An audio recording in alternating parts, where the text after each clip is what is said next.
Welcome back. It's a developing picture here this morning. It has now been confirmed in the last few moments that Suella Braverman, the Home Secretary, has been sacked by Prime Minister Rishi Sunak. And in the last few moments, the Foreign Secretary, James Cleverly, has been spotted going inside the famous black door of number 10 Downing Street. I don't know what that means, whether or not his position might change or if he's just going in for a meeting. But the timing is certainly very interesting, and we are keeping a close eye on all of those developments, and we'll make sure you are the first to hear.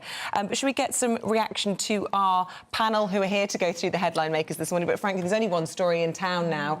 Alex Armstrong, are you surprised to see that the Prime Minister has taken this decision? I don't know whether I'm surprised, but I'm going to be very surprised to see what his right-wing side of the parties have to say about this. I know so many of them have publicly come out and supported Suella.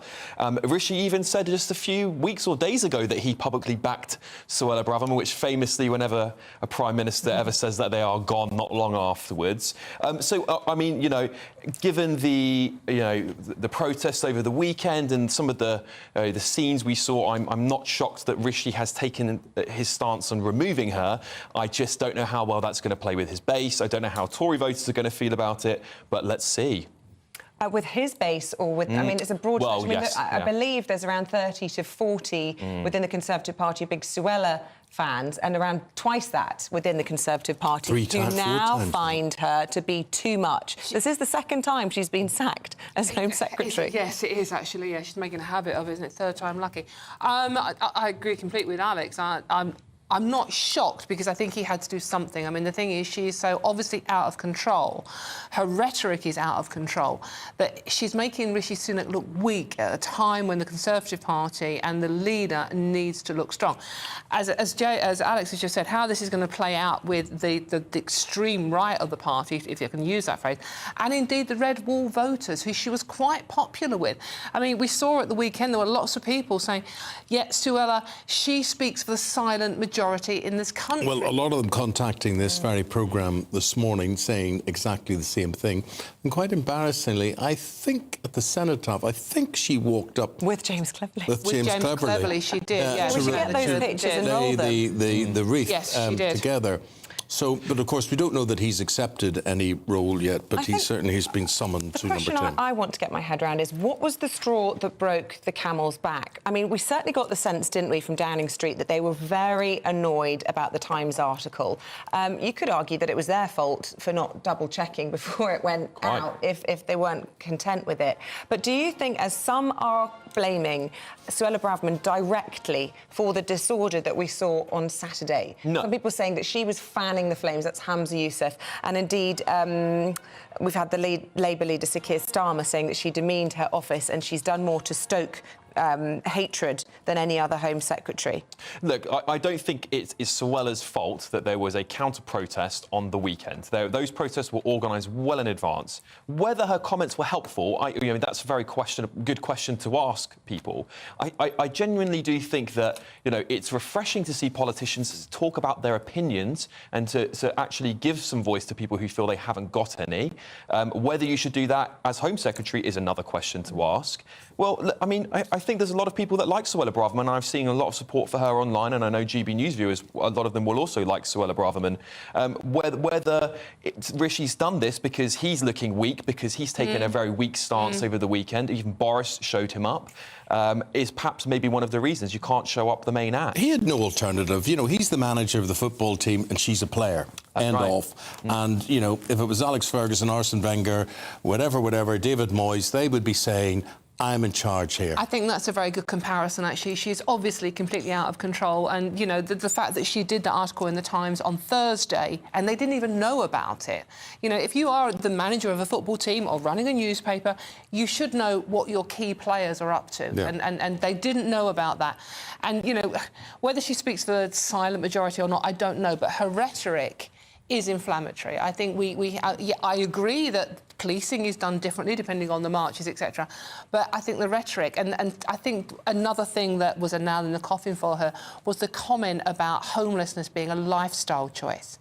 Now, whether you are on the right wing or the left wing or in between, I don't think anyone can agree with that statement. And I think that was a very, very dangerous thing to say. I agree, Dawn. I do wonder, given what's coming up on Wednesday with the big court settlement comment over Rwanda, whether actually she wants to get herself sacked. I wonder whether that's better than losing Apparently this debate. her team have said very much that she didn't want to. Of course they will. But, will this help her if she, at some point is facing a leadership bid after a general election next year?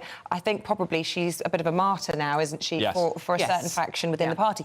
I think what's surprising to me, if James Cleverly becomes the new Home Secretary, is that the Prime Minister would feel at a time when the Foreign Secretary's got a pretty big brief himself, dealing with the problems in the Middle East, dealing with the problems with Russia and Ukraine, that he feels now is a good time to move his Foreign Secretary. And you were saying earlier there was lots of talk about whether Jeremy Hunt might survive a reshuffle in coming weeks, because there could be some arguing that he's not doing enough to promote growth or whatever else the party are calling for at the point just this close to an election. Yeah, and I think when you remove someone as big a character as Suella, I mean, she's all over the papers, you have to replace her with an equally strong voice, as particularly, I mean, you're talking about there being chaos abroad, but there's also seemed to be a lot of cultural and political chaos at home. So putting someone who's strong in this position is critical for Rishi's survival as PM, in my opinion. He's now going to have a lot of very vocal backbenchers, including a couple of former prime ministers there.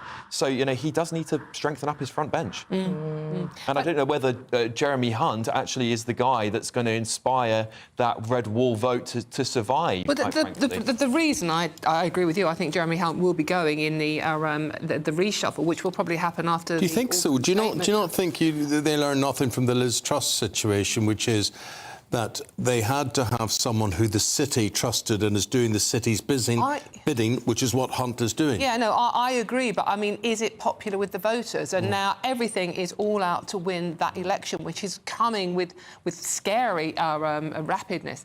And I think Jeremy Hunt is never going to go back on cutting taxes. He's not going to do that.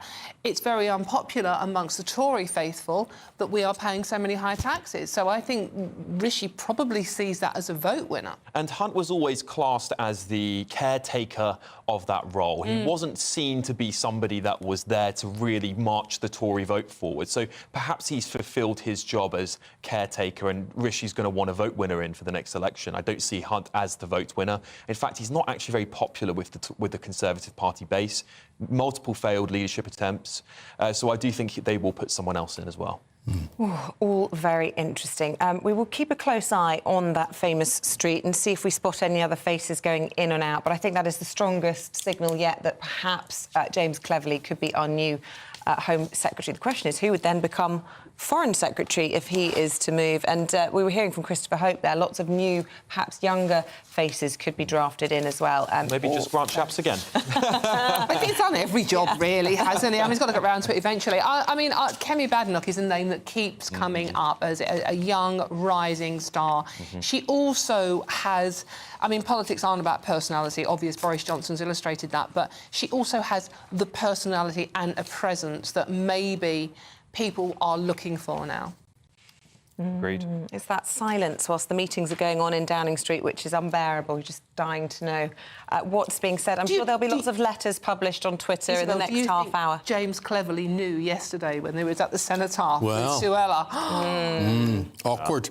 Now, how awkward is it going to be? Nigel Farage in the jungle. So he will land in Australia, I think, today. So he is part of the I'm a Celeb cast. Yes, absolutely. It's another Matt Hancock figure, isn't it? I mean, everybody, whether you love or loathe... I think it's different. I don't think... Hancock was in a position of weakness. I think Farage goes in a position of strength. Absolutely, but it's that very, very divisive political figure. I think the difference is Hancock was never going to go back into politics. Farage is. Yes, no. Does he come back more popular, and does he come back with a whole new swathe of younger people thinking he's cool? It depends how he plays it. I mean, Nigel is a colleague on GBNEWS, so I think he is very good on TV. I have to say, whether you agree with his politics or not, he's a very charming man. He's very, very good socially. Yeah, and the way to win our I'm a Celebrity in the Jungle is to be nice, properly nice, to be kind, to be helpful. It's not to start fights. It's not to be divisive. So I think, provided he remembers that and doesn't get in too many political debates in there, then I think he's in with a chance of winning. I don't know what the bookies are saying, but I wouldn't be surprised. It all depends who's in there with him. Yes, and indeed. ITV, I believe, have been trying to find someone who he can riff with, Spiral. row with, yeah, and you know, that can be really difficult 24/7 to be in a place where you're not eating. I don't know if he's been given a deal where he's allowed to smoke, because he's a very heavy smoker. If he's not allowed to smoke and somebody's at him, Get fiery. you know, that becomes a difficult situation. And I actually, I mean, I quite like Nigel Farage, and I think he'll do very well on the show. I mean, a lot of people like Nigel. I think now more than ever, he's probably at his most popular. I think he comes across quite ordinary to many people watching GB News and people watching I'm a Celeb. I won't be surprised if he wins, frankly. No, I won't. Josie Gibson will win. He has got a smoking deal, by the way. He is allowed we have a to sneak out and have a cigarette off. Yeah, but a lot of them do. That's like a medical condition.